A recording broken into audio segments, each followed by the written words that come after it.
失去那个欢迎。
Good afternoon. I'm sorry we were a little bit late. I was in the West Wing swearing in Tulsi Gabbard, and so I just came straight back here. So thanks for being patient with us with the delay. We're here today because we have filed charges against the state of New York. We have filed charges against Kathy Hochul. We have filed charges against Letitia James and Mark Schroeder, who is with DMV.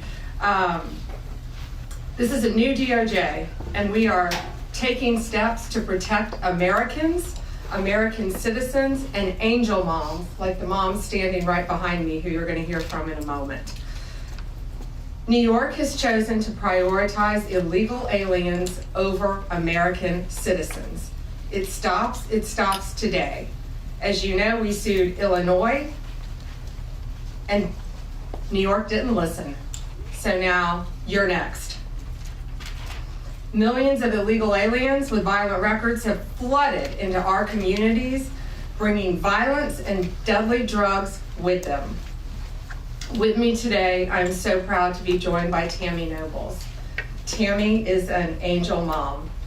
Her beautiful daughter, Kayla Hamilton, was murdered by an MS-13 member in 2022. Kayla had just turned 20 years old, and she was raped and murdered by someone who should not have been in our country. Yet, he was released, flown to Maryland, where he committed this violent murder. I just want you to hear from, Tammy. Tammy represents not only herself and her family, but all of the great angel moms around this country who have suffered because of what the Biden administration did, and it is over. Thank you for having me here today and being able to share Kayla's story. Her murderer was able to come across the border knowing that he was flagged as an MS-13 gang member, and he had a criminal record in 2020 in El Salvador for illicit gang activity. He came over as an unoccupied alien child, saying that he was afraid of gang activity in his country. Health and Human Services called him a nice boy, and he showed age-appropriate behavior. That fell so wrong when he murdered my daughter. He ended up in Maryland, where he was able to rent a room in the same mobile home as her. We thought it was a legit company that were renting out these rooms, but it turned out that it was another illegal immigrant who owned these mobile homes. And he knew Walter from El Salvador. He knew him and allowed him to rent a room with my child. Kayla just turned 20 years old 3 days before she was murdered. Her murderer was only living there for 5 days before he viciously strangled her, raped her, and left her on the floor like trash and robbed her of $6.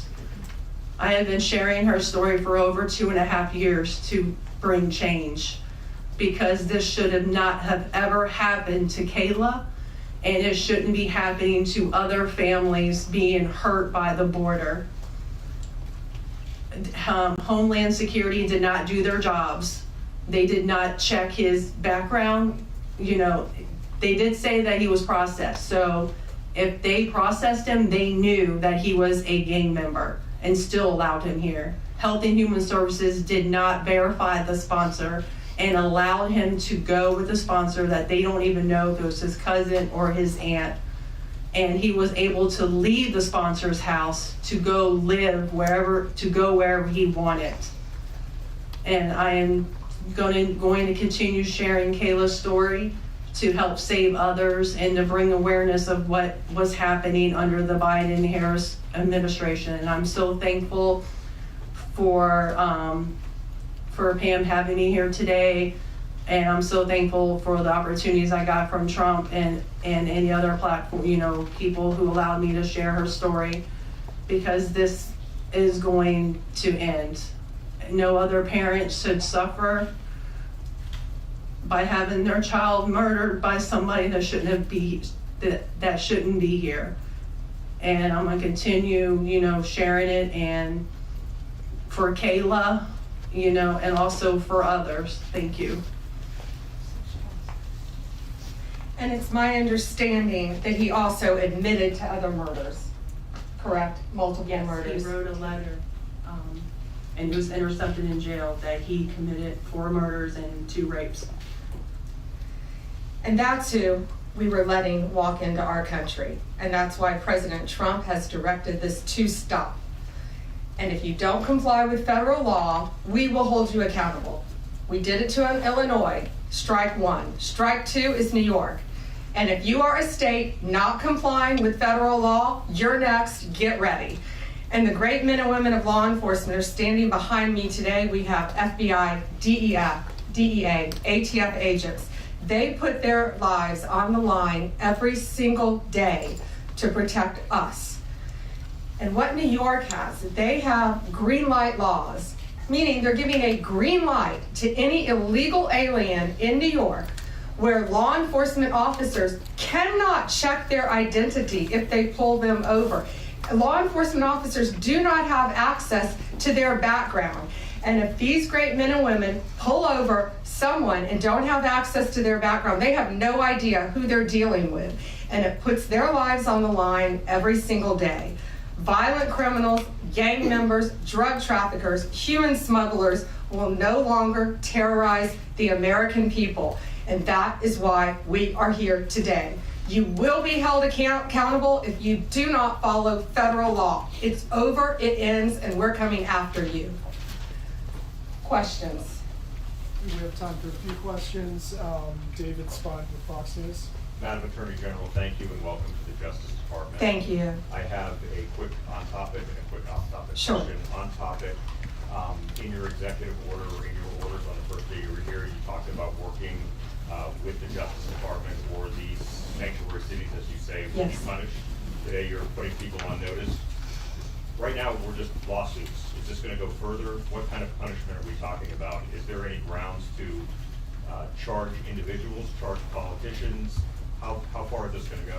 Well, we're going to see what they do next, David. We have sued them all. We've personally sued the governor, the Attorney General, Letitia James, and Mark Schroeder with DMV because he has the green light laws. So what they have to do, they have to start complying with federal law. If they don't, we're going to appeal it and we will win. They have to comply with federal law. Did you have a second question? I did have a second off-topic question in this regard. The judiciary today, Elon Musk, who has enormous influence in the Trump administration, posted on X, quote, there needs to be an immediate wave of judicial impeachments, not just one. As the Attorney General of the United States, how do you respond to that? Shouldn't the process work out in the courts before we talk about judicial impeachments? I mean, these are just TROs now at this time. Shouldn't these just play out? Yeah, I haven't seen Elon Musk tweet. He is a friend of mine. He is a great man. I think he's very frustrated with what's happening in our federal government. You know, at USAID alone, they're giving out billions of dollars that should not be distributed. We're going to back him up. You know, we work our whole lives in this country and we all pay taxes in this country. And for people to find out that $2 million is going to Guatemala for sex changes is outrageous. And we're going to back up Elon Musk every way we can. That includes lawsuits against these people who are doing that, and we will be successful. Do you have concerns about judicial impeachments? That's not going to happen now. We're going to look at everything. We're going to follow the law right now. We're going to follow the process. These are federal judges with lifetime appointments, but they will be struck down ultimately by the Supreme Court of the United States if the appellate courts don't follow the law as well. Alana Richard with the AP. Hi. Hi. Nice to see you. I also have an on-topic and an off-topic. Sure. First of all, can you just briefly walk us through what the legal claims are in the making of these lawsuits? Yeah, absolutely. So the green light laws are that, this is what the green light law says. It's a green light to illegal immigration, which says they can comply. That law is unconstitutional. They can't do that. And what they've done is they have a tip-off provision that requires New York's DMV commissioner to promptly inform any illegal alien when a federal immigration agency has requested their information. So think about the men and women in law enforcement behind me. That's basically, that's not basic, it's tipping off an illegal alien, and it's unconstitutional. And that's why we filed this lawsuit, and that's why we charged Mark Schroeder too, because he runs DMV. Oh, I'm sorry, you had a second question. Yeah, my off-topic question. I wanted to ask about Mayor Adams' Yes. case. As of at least a few moments ago, SDNY still has not dropped that case.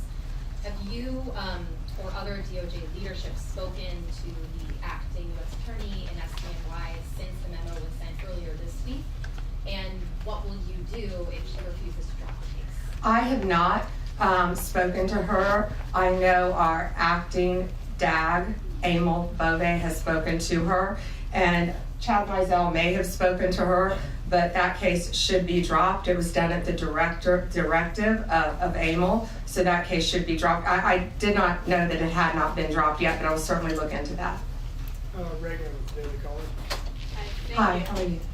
Tom Holman suggested this week that someone from within the FBI may be leaking information about the ICE raids, and that such could be putting officers' lives at risk.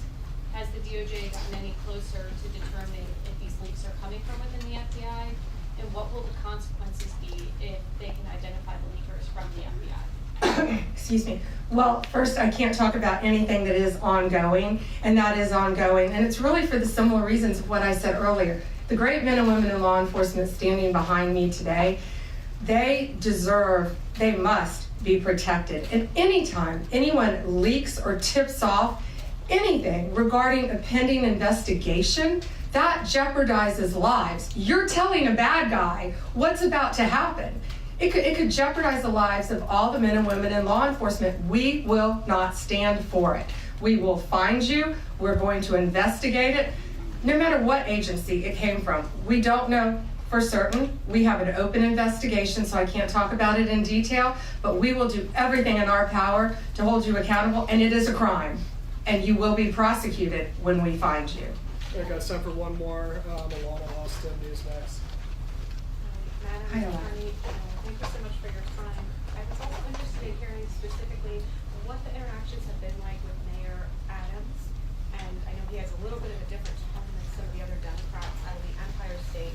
And then also Denver Mayor Mike Johnston, because before the President Trump went back into office, he had issued some words about a potential standoff and then walked that back. So I was curious to see what things have been like out of New York City and Denver officials.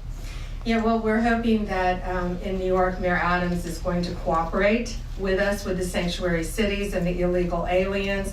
And has the mayor in Colorado been cooperating? Do we know? I believe he might have now. Yeah, I believe Colorado is now cooperating. That's what we want. We don't want to sue you. We don't want to prosecute people. We want people to comply with the law. This is very simple. An MS-13 member murdered her daughter. That's happening throughout this country. We have one angel mom is too many.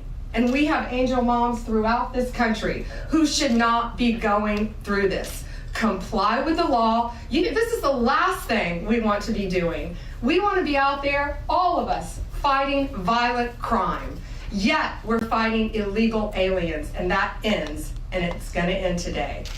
All right, that's all we have time for, guys. Thank you. Thank you. Thank you all. Thank you.